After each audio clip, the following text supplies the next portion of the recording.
Ciao e bentornato su Metasinergie. Con questo nuovo video voglio introdurre un nuovo capitolo del percorso di crescita personale e professionale che ho deciso di condividere qui su questo canale. Nei video precedenti ho parlato in modo approfondito della psicologia e della mentalità per affrontare le sfide quotidiane, per rimanere sempre focalizzati sui propri obiettivi, mantenendo alta la propria determinazione. Ti lascio il link in descrizione della playlist per non perderti questi video, che rappresentano a mio avviso il primo pilastro per ottenere davvero successo nella vita. Da questo momento in poi ti parlerò in modo altrettanto dettagliato delle tecniche per gestire lo stress e raggiungere il benessere sia mentale che fisico. Questo perché io credo che nel lavoro, nella vita, sia fondamentale avere uno stato mentale ottimale, uno stato di lucidità e benessere interiore per non lasciarsi mai sopraffare dagli imprevisti e dalle difficoltà che la vita in qualche modo ci pone davanti. Detto questo, voglio iniziare chiedendoti una cosa. Ci sono mai stati momenti in cui ti sei sentito esausto, senza riuscire a spiegarti perché? Momenti dove ad esempio dormi, mangi, fai tutto quello che dovresti fare, ma ti manca l'energia. Dove ti senti agitato ma allo stesso tempo bloccato. Se sì, credo che questo video possa esserti realmente di aiuto. Pertanto ti suggerisco di vederlo fino alla fine e anche di condividerlo con le persone che sai che in qualche modo potrebbero trovarsi nel tuo stesso stato. Di sapere che noi lo chiamiamo stress, ma la verità è che la maggior parte delle persone non sa nemmeno cosa sia davvero lo stress, come funziona e soprattutto che impatto devastante può avere sulla nostra lucidità, sulle nostre relazioni e sulla nostra salute. Lo stress non è solo sentirsi sotto pressione, sia ben chiaro questo. Non è solo la tensione prima di una scadenza o quella rabbia che a volte ti prende quando tutto sembra andare in qualche modo storto. Lo stress è uno stato di attivazione costante del sistema nervoso, uno squilibrio tra ciò che affronti e le risorse mentali, fisiche ed emotive che hai, quelle a disposizione per poterlo gestire. La verità è che in qualche modo puoi anche non accorgertene, puoi avere una vita piena, ben organizzata e nonostante tutto sentirti spesso stanco ed irritabile. Lo so perché è quello che sta accadendo anche a me ed è ciò che sto combattendo per migliorare il mio stato di salute e la qualità della mia vita. Ormai sai, se hai visto i miei precedenti video, che ho obiettivi chiari, una routine ben strutturata, buone abitudini, eppure noto che qualcosa dentro di me sta bruciando più energia di quanto io possa pensare. E da questa mia condizione ho capito che qualcosa deve cambiare in me e lo sto facendo tramite l'informazione e lo studio dello stress, di questa risposta funzionale che il corpo ha di fronte agli stimoli, più o meno violenti, a cui è sottoposto giornalmente. Voglio dirti che da tutto ciò ho capito una cosa fondamentale. Se non impari a leggere lo stress ti consuma da dentro, in silenzio. Non ti ferma di colpo, ma ti logora giorno dopo giorno. Ti fa reagire male anche nelle piccole cose, ti fa perdere lucidità nelle decisioni e ti allontana dalla tua centratura. Ed io non voglio che questo accada, perché ho sempre ritenuto di essere una persona molto equilibrata e se la vita con la sua frenesia, la sua arroganza mi sta obbligando a questi sovraccarichi, sento il dovere di proteggermi e di correre ai ripari, per mantenere nel tempo il mio stato di benessere e di salute. C'è una frase che ho ricordato anche nel video precedente, che sicuramente ti lascio in descrizione, che rappresenta un ponte tra il primo capitolo del percorso di Metasinergie e questo nuovo. Si tratta di una frase di Viktor Frankl, uno psichiatra sopravvissuto ai campi di concentramento nazisti. Chi meglio di lui può aver gestito bene lo stress? Questa frase dice: tra stimolo e risposta c'è lo spazio. In quello spazio risiede il nostro potere di scegliere la nostra risposta e nella nostra risposta risiede la nostra crescita e la nostra libertà. Perché ho ricordato questa frase? Perché lo stress è ciò che riduce quello spazio. Quando sei sotto stress, ti agiti, ti chiudi, ti arrabbi, vai in confusione e più resti in quello stato, più perdi potere decisionale, autocontrollo e serenità, riducendo quindi la tua possibilità di crescita e la tua libertà. Dal punto di vista fisiologico, questo succede perché il cervello entra in una sorta di modalità di sopravvivenza. Il sistema limbico, in parte l'amigdala, quella ghiandolina a forma di mandorla che si trova nel lobo temporale, prende il sopravvento sulla corteccia prefrontale, che è la sede del pensiero razionale in qualche modo, delle scelte strategiche, della visione a lungo termine. Quindi non è solo una questione emotiva, questa è neurobiologia. Quando sei sotto stress il tuo cervello si riconfigura in modo primitivo.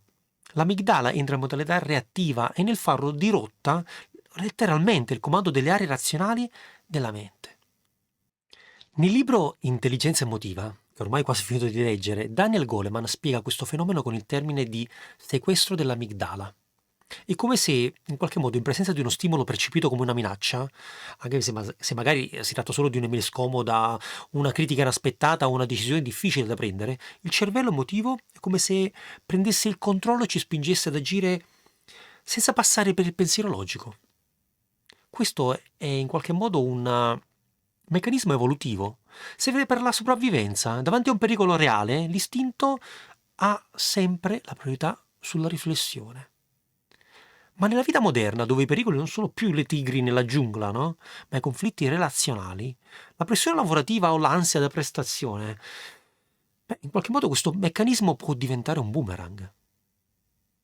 Perché se ci pensi, ogni volta che l'amigdala prende il sopravvento, la corteccia prefrontale, responsabile del pensiero strategico, della pianificazione, dell'empatia, dei controlli degli impulsi, viene silenziata e perde lucidità.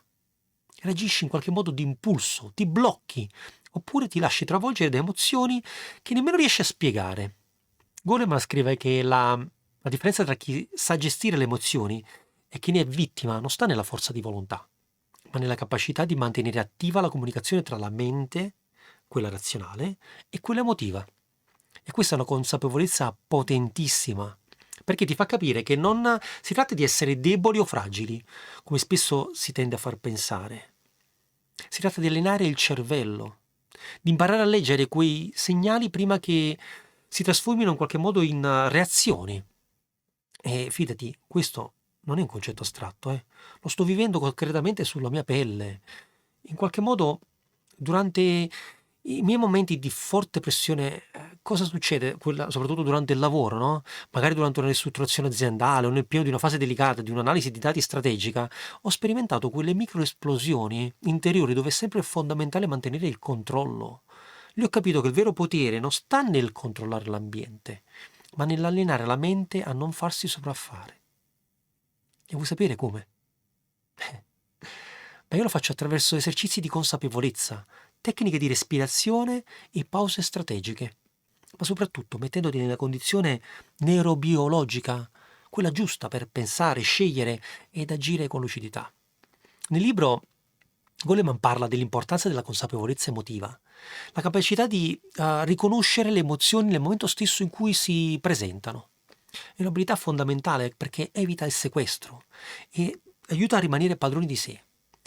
E ti confesso inoltre una cosa, da quando sto iniziando ad applicare davvero questi concetti, la mia vita sta cambiando, perché ho smesso di reagire e ho iniziato a rispondere, con intenzione, equilibrio, efficacia. Non serve diventare, sai, asceti e meditare per ore. Sia ben chiaro, non sono quel tipo di persona. Serve solo allenare il cervello a non scivolare nel panico, nel vittimismo, nella rabbia automatica. Ecco perché oggi più che mai è essenziale coltivare la propria intelligenza emotiva, non solo per il benessere personale, ma per diventare leader migliori, partner migliori, genitori più presenti ed anche investitori più lucidi. Perché alla fine ogni grande risultato nasce da uno stato mentale centrato, stabile ed aperto. E questo stato non è un regalo del destino, è un'abilità che si può imparare.